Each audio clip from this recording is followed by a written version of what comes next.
Have you ever heard of a colony that vanished without a trace? No battles, no graves, just silence. In 1590, when Governor John White returned to Roanoke Island, he found the settlement deserted. 115 men, women and children gone.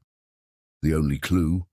A single word carved into a wooden post, CROATOAN. But what if that wasn't just a cryptic message? What if it was a map, a warning, or a carefully planted lie? Over 4 centuries later, deep in the Carolina woods, a buried artifact has surfaced, one that may finally answer the question historians have asked for generations. What really happened to the lost colony of Roanoke? Are you ready to follow the whispers through time, to uncover secrets hidden beneath soil and shadow, and to challenge everything we thought we knew about America's first colonists? Then listen closely, because the past is no longer silent. Whispers in the Pines, the vanishing of Roanoke. The late afternoon sun cast long shadows across the archaeology site as Dr. Eleanor Winters carefully brushed dirt from what appeared to be a 16th century English coin. After 20 years studying America's most enduring historical mystery, moments like these still made her heart race. The coin hadn't circulated in Elizabethan England after 1587, the very year the Roanoke colonists had arrived on these shores. "Professor, you might want to see this." Marcus Chen, her most promising graduate student, stood beside a freshly excavated section several yards away. His expression told Eleanor this wasn't just another fragment of colonial pottery. Setting aside her tools, she made her way across the dig site on North Carolina's Outer Banks. They were working in an area 15 miles inland from the original Roanoke colony site, a location that historical evidence and ground-penetrating radar had suggested might hold answers to America's oldest unsolved mystery. What Marcus had uncovered looked like a small lead tablet, approximately the size of a playing card, partially corroded but with clearly visible markings. It was buried nearly 3 feet down, beneath what looks like the remains of a hearth, Marcus explained, his voice hushed with excitement. Eleanor donned her gloves and gently lifted the artifact. The markings were unmistakably English letters, but the tablet would need proper cleaning and preservation before they could decipher the full text. Still, one word stood out clearly: CROATOAN. The same word that had been carved into a post at the abandoned Roanoke settlement when Governor John White had returned in 1590, finding the colony's 115 settlers, including his daughter and granddaughter, vanished without a trace. "Bag it carefully," Eleanor instructed, "and not a word to anyone until we've had a chance to properly document and analyze it." Later that evening, in the makeshift lab they'd established in a rented beach house, Eleanor and Marcus worked meticulously to clean the tablet without damaging it.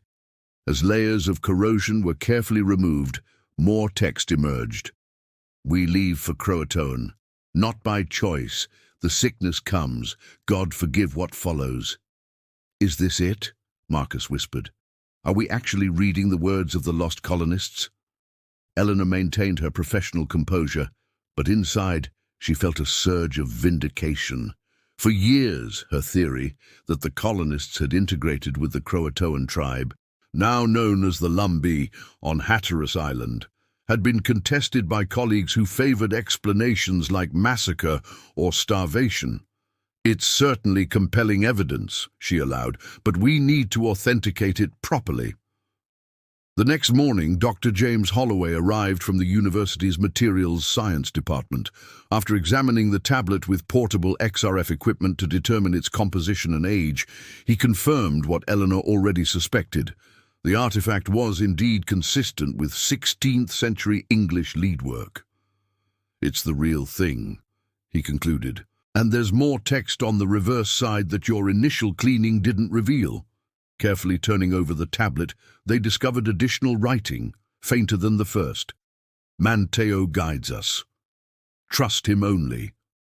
White must know we go south, not island." Deception necessary. Spanish hunt us. Manteo, Eleanor murmured. The friendly CROATOAN who travelled to England and returned as an ally. But this contradicts the accepted theory, Marcus pointed out. It says they didn't go to CROATOAN Island at all, but south, and that the message was meant to mislead. A deliberate misdirection, Eleanor agreed. The Spanish had put a bounty on English settlers. If captured, they faced execution or enslavement. The colonists needed to disappear, even from their own countrymen, to survive.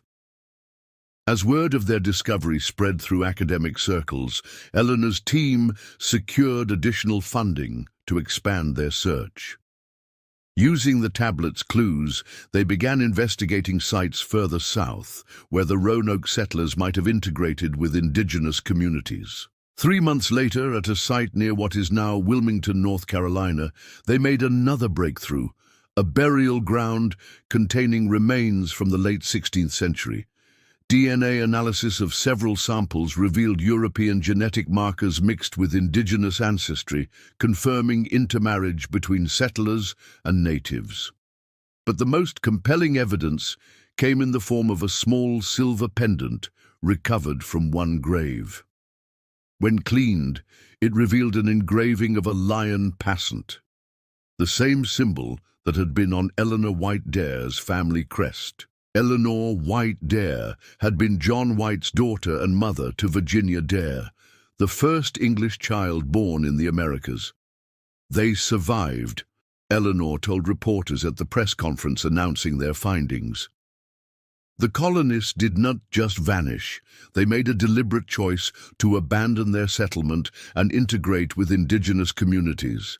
They became the first European Americans to assimilate into native culture rather than attempting to dominate it.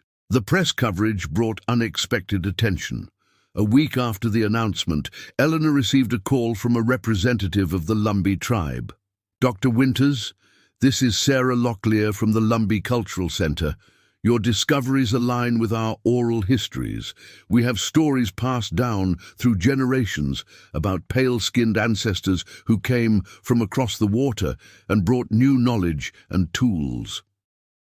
Eleanor arranged to meet with tribal elders who shared traditions that had persisted for centuries, unusual linguistic patterns that incorporated Elizabethan English words, traditional crafts with distinctly European elements, and family stories of ancestors who had fled great ships with crosses that brought death. The Spanish were ruthlessly hunting English settlers, Eleanor explained to the tribal council. "Your ancestors may have saved these colonists by taking them in and hiding them." One elder, a woman in her 90s named Mary Sampson, invited Eleanor to her home after the meeting. From an old cedar chest, she removed a fragile cloth-wrapped bundle. "This has been passed down in my family for many generations," she explained, carefully unwrapping what appeared to be a small, tarnished silver item. "We were told it belonged to a woman who came from across the water." The object was a silver thimble, significantly worn but engraved with the initials E.D., Eleanor Dare. "May I?" Dr. Winters asked, her hands trembling slightly as she accepted the thimble. Under her portable magnifier, she could see traces of additional engraving. A date, 1599, 9 years after the colony was found abandoned. The final piece of the puzzle came 6 months later, when ground-penetrating radar identified the footprint of a small settlement deep in the forests near the border between the Carolinas. Excavation revealed a unique hybrid community, structures that showed both English building techniques and indigenous adaptations. Artifacts recovered included a mix of native pottery alongside English goods, modified tools combining technologies from both cultures, and, most tellingly, a crude clay tablet apparently used to teach English letters alongside native symbols. In her keynote address at the American Historical Association's annual conference, Dr. Winters presented her comprehensive findings. "The mystery of Roanoke was never actually a mystery," she concluded. It was a deliberate disappearance, a conscious choice by the colonists to survive by abandoning their identity as conquerors and joining with indigenous peoples as equals. They left clues for Governor White that would be meaningless to Spanish forces who might intercept the message. Their survival strategy was not to maintain English purity in the New World, but to adapt, integrate, and learn from those who already understood how to thrive here. The word CROATOAN carved on that post was not just pointing to a location, it was naming the people who would ensure their survival. Eleanor's research transformed historical understanding of early colonial America. Rather than seeing Roanoke as America's first failed colony, historians began recognizing it as America's first successful cultural integration, a counter-narrative to the conquest model that would later dominate American colonization. As for the descendants of those long-ago settlers, DNA testing offered many Lumbee families confirmation of what their traditions had always maintained, that their heritage included both native ancestry and connections to those first English arrivals who had chosen a different path from later colonists. Perhaps the true legacy of Roanoke, Eleanor wrote in her award-winning book, is not a mystery of disappearance, but a lesson in survival. When faced with impossible circumstances, the colonists abandoned the very notion of remaining separate and superior. Instead, they chose to become something new, neither fully English nor fully indigenous, but the first truly American community forged in cooperation rather than conquest. The story of Roanoke had never been a tragedy of loss, but a remarkable tale of adaptation and survival against overwhelming odds. A colony that hadn't failed, but transformed, leaving whispers of their journey in the genetic code, crafts, language, and memories of descendants who carried their legacy into the present day.